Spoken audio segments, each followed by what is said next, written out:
So children, as per the CBSE guidelines regarding the deletion of different topics in our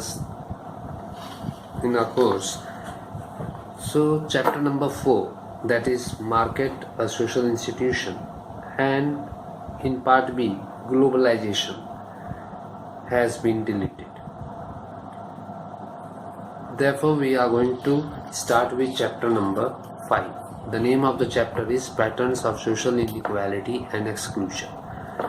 For us who are born and live in India, social inequality and exclusion are facts of life, because we are daily experiencing the inequalities and the exclusion that the society is facing. We see beggars on the streets and railway platforms. We see young children laboring as domestic workers, construction helpers, cleaners, and helpers in street side restaurants or dhabas and tea shops. So they are all who have been socially excluded, who have been socially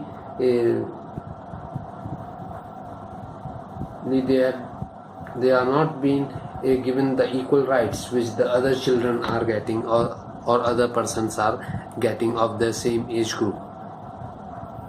Small children work as domestic workers in middle class urban homes, carrying the school bags of older children going to school. Otherwise, if they would have been given opportunities, they may also have gone to the schools.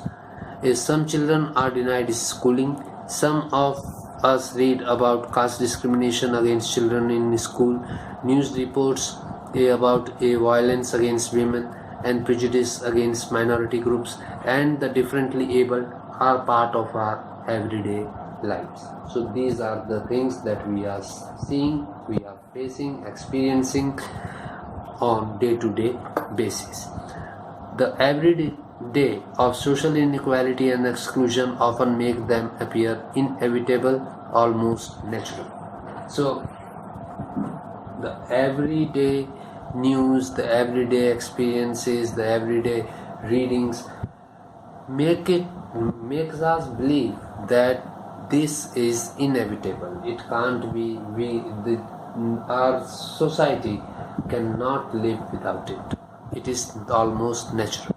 If we recognize that inequality and exclusion are not inevitable, we think of them as being deserved or justified in some sense. So, and if we recognize that these inequalities and exclusion are not inevitable, we think them as being deserved.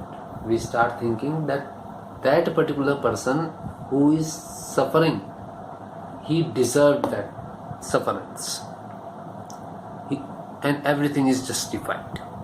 Perhaps the poor and marginalized are where they are because they are lacking in ability to have not tried hard enough to improve their situation. And we think that those marginalized persons are there because they have never tried to have a better living standard themselves. A few work harder than those who are located at the lower ranks of society. All over the world, back-breaking work like stone breaking, digging, carrying heavy weights, pulling rickshaws or carts is invariable done by the poor. So all the hard work is done by the poor. Now the next topic is what is social about social inequality and exclusion.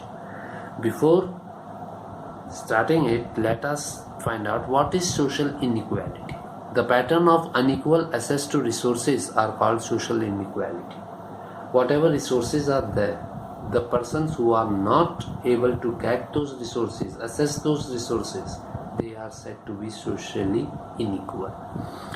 Social inequality is not the consequence of natural destructiveness, and variation between people. It is not caused by any natural thing. These are produced by the society.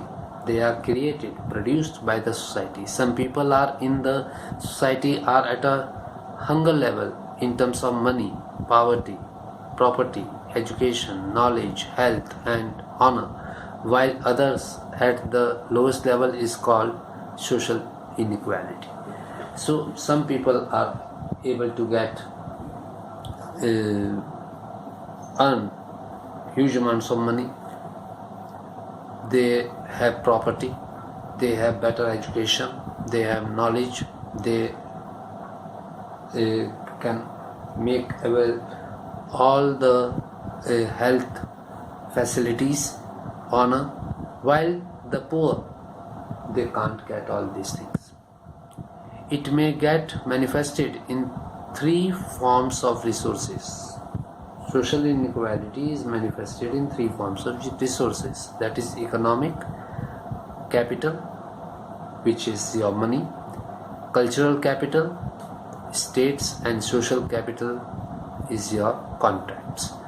The unequal share of people in society in terms of three forms of capital or social resources is called social inequality, where a person is having lots of money but he has no social contacts. He is said to be in the condition of social inequality. So there are three capitals. One is your economic capital, the cultural capital and the social capital. If a person is not possessing any of these three, he is categorized as in the category of social inequality. Individual inequality refers to destructiveness and variation among the individuals in their psychological and physical characteristics. Individually, inequality is based on the psychological and the physical characteristics of an individual. Social inequality refers to the social system where some people are getting opportunity to make use of the resources and others are not. In case of social inequality, some people are able to get all the opportunities. They are using the social resources properly, and the others are not even getting the opportunity to know them. Some people are at the higher level in terms of wealth, education, health and status, while others are at the lowest level. Individual inequality is seen as a difference in age, intellectual power and physical appearance, for example white or dark complexion, while social inequality is seen in the form of caste system, race, profession, avocation, rituals, culture, language, etc. Individual inequality is natural while social inequality is artificial because it is being created by the society itself and due to certain hierarchy and kinship.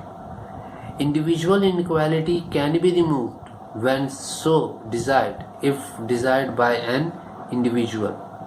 For example, today's dull student can become tomorrow's intelligent if he would concentrate himself to study. So individual inequality can be reduced by the efforts of the individuals themselves. However, social inequality cannot be removed as it is ascriptive since birth of individual. Social inequalities can't be removed because they are ascriptive inequalities. They are by birth of an individual. Individual inequality acts as a distinct part of machine that produces a certain object product through its proportionate participation. In other words, it is phenomenon of individual difference that runs smoothly an organization institution by recruiting individuals of distinct abilities and expertise. Individual inequalities helps in recruitment of the people in accordance to their capabilities, their knowledge, their expertise. The social inequality shows the seeds of separatism. On the other hand, social inequality, it sows the seeds of separatism. Sows the seeds of separatism means it is the cause of separatism, where one group is separated from the other group.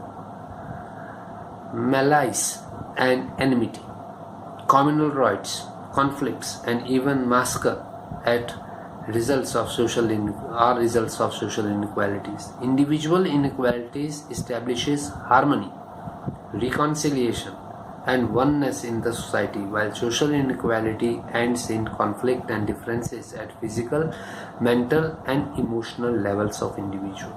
Thus, all-round growth of individual is retarded and choked in seeth and emotional disbalance. Social inequality gets manifested in following forms. Number 1, social stratification. Number 2, prejudice. And number 3, stereotype. And the fourth one is discrimination. One more is the untouchability, which we have already discussed in chapter number 3. So some part of this chapter has already been discussed in chapter number 3, which has been deleted from these notes, but in the book they have been taken care at the time of doing chapter number 3.